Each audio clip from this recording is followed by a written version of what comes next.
They're neck and neck. You'd give the vote to Angel right now. I give the vote to Angel. Sorry, Shaq. She's the Rookie of the Year. What a performance, up to 213 assists now, second most by a rookie all time. She has also picked up where she left off at Iowa when it comes to firing from long range. She made 6 30-footers this season. The rest of the league has combined for 8. No other player has more than 2. Again, 2 for 9 from 3.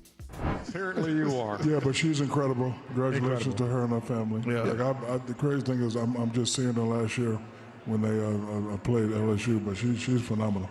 I'm going to record say she's the best female collegiate player ever. Ever? Well, ever. I don't know about you. Would you ever heard of Cheryl Miller, Ever. Maya Moore? I said what I said. Ever. Diana Taurasi? I said what I said. Did you know you were 1 rebound away from your second triple-double? Of course I knew, but honestly, we were just trying to get stops. I thought our defense got a lot better there at the end of the game, but we need to find a way to be consistent there for four quarters. So proud of our group. We found a way to get it done, but somebody had to get the rebound. So AB was joking. We always joke about stealing each other's rebounds, so it was funny. How excited are you to watch Angel play? Very excited. It's my first time watching her play as a pro.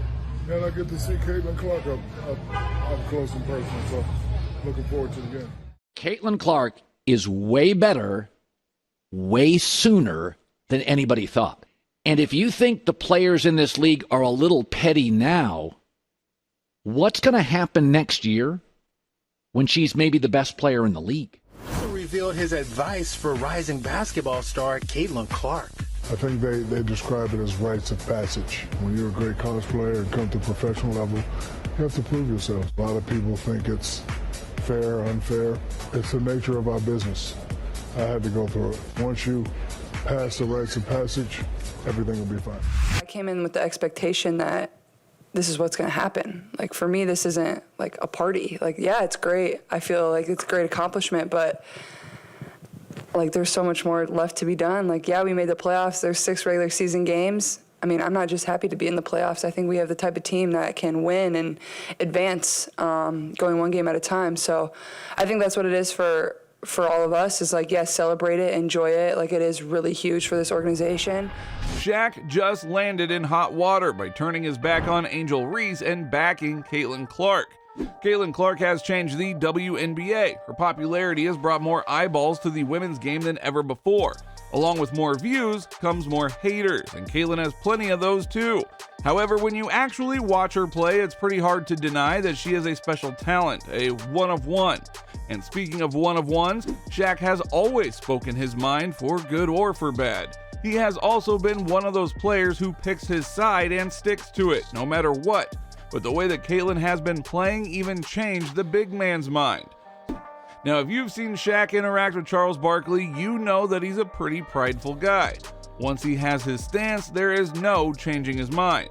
But recently, he had to relent to Caitlin Clark's greatness despite being an Angel Reese guy. He said that he felt like he had to be Team Reese or Team Clark, but altered his thinking over time after gradually being won over by the Indiana Fever star. I never spoke about her because Angel is my girl, but I can truthfully say, Caitlin Clark is for real. I'm watching her play and I'm trying to be upset, but she makes the right pass, makes the right play. Girls try to beat her up and she doesn't really complain. She's a great one, even early on. It's no hyperbole to say that Caitlin Clark is putting together one of the most legendary rookie seasons of all time. Expectations were at an all-time high after she announced that she would be taking her talents to the WNBA. Right away, there were a bunch of former players pumping the brakes and saying that she wouldn't just stroll on into the league and dominate. But some believe that she could do just that. It is safe to say that she entered the WNBA season with higher expectations than any other rookie. Right away, people expected her to not only dominate, but carry the league on her shoulders.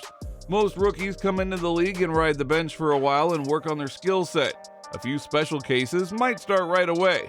And then there are the ultra special cases who not only start, but make a big impact.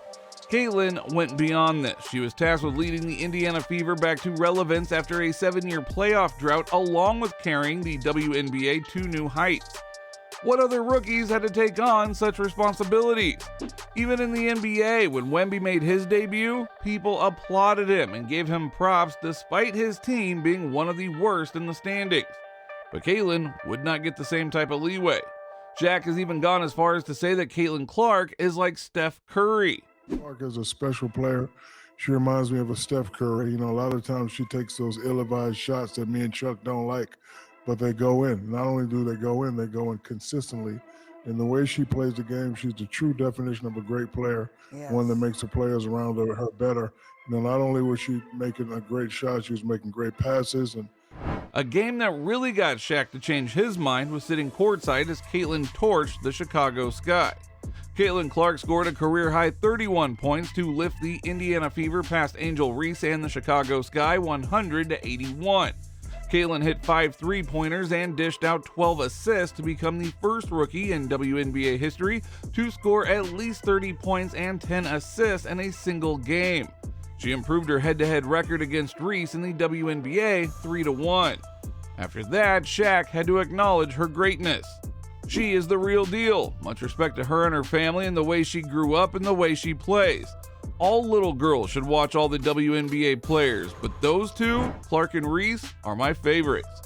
Caitlin did the impossible and turned around the Indiana franchise. Indiana already has as many wins this season as it did a year ago and is tied for the 4th most victories in the league since the start of July.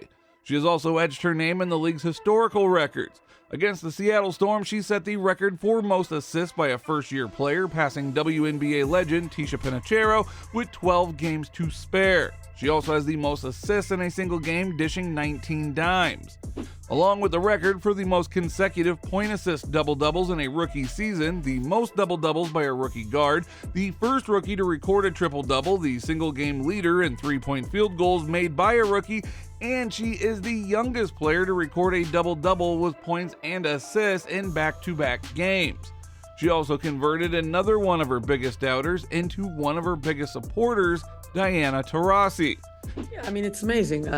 You know, what Caitlin's been able to do in her short career so far has just been nothing short of remarkable. And, you know, the one thing that I really love about her, she loves the game. You can tell she's put the work in.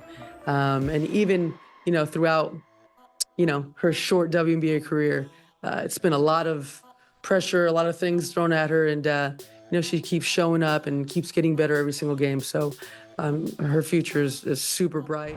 However, one person who might be displeased at seeing the headlines about Shaq praising Caitlin Clark is Angel Reese. Angel Reese has been Caitlin's rival since their college days. Reese got the best of Caitlin one year, and in the following year, Caitlin got her revenge. Both were then drafted to the WNBA in the same year, and Reese is one of the reasons why many considered the 2024 WNBA draft to be one of the most stacked drafts in history. However, all the attention is seemingly going to Caitlin, and that might be rubbing some players the wrong way. Reese made sure that everyone understood that she was a part of the WNBA's growth as well. And just looking at that, like, I'll take that role. I'll take the bad guy role, and I'll continue to take that on and be that for my teammates. And if I want to be that, and I know I'll go down in history, I'll look back in 20 years and be like, yeah, the reason why we watching women's basketball is not just because of one person. It's because of me, too, and I want y'all to realize that. Like, it's not just because of one person. A lot of us have done so much for this game. And one person who has had Angel's back throughout this entire time was Shaq. He even called her the greatest athlete to come out of LSU. She's probably the greatest athlete ever to come out of LSU sports. You heard it here first. Yeah. Man and female. I love the competitive. I love Did you hear the what I just competitive said? aspect. Male and Did you hear what I just female. said? Male and The female. best? She's the, Yourself included. Yes, because guess what? Boy. She delivered. She delivered that package. See, a lot of us got the package, and we still got the package in our trunk. Now, for those who might not know, Shaq himself came out of the LSU program, so for him to say that Angel is the greatest ever to do it from LSU means a lot. What Shaq said might not even be hyperbole. After all, Angel brought an NCAA championship to LSU and was named the tournament's most outstanding player. She entered the 2023 NCAA tournament with 447,000 Instagram followers and surpassed 1 million followers by the end of the tournament. And the following month, Reese reached 2 million followers on the platform. Those followers refer to her as Bayou Barbie. The nickname soon caught fire and she trademarked it. She sells merchandise with her name and Bayou Barbie on shirts, hats, and other clothing items. Even referred to her as his daughter on Twitter. She's like a daughter to me, so I'm going to protect her. I'll call her with her, but it's great. She's doing a great job. So genuine. He's been there for me through tough times. He just gets it, and that's not a more perfect person for me to be tight with. We have fun, and if I need anything, he would help me. And he would do that even if I never played basketball again. He doesn't care about me as a player, he cares about me as a person. But he might not sound so genuine to her now. Rivalries are pretty serious in basketball. You're either a Jordan guy or a LeBron, a Lakers fan or Celtics, Kobe or Shaq, Caitlin or Angel. We have seen plenty of WNBA vets cast their votes and stick to the girl they are backing. Someone like Cheryl Swoops has gone out of her way to big up Angel while discrediting or flat out ignoring Caitlin and her accomplishments. Not too many jump ship from one end to the other. But hey, who is going to tell Shaq that? He has always done what he wants, and it seems like what he wants to do now is give credit where credit is due. Caitlin Clark's greatness is just simply undeniable, even for someone like Shaquille O'Neal. Angel Reese will just have to deal with that, and maybe next time she faces Caitlin, actually try and win. That might get Shaq back on the Angel hype train.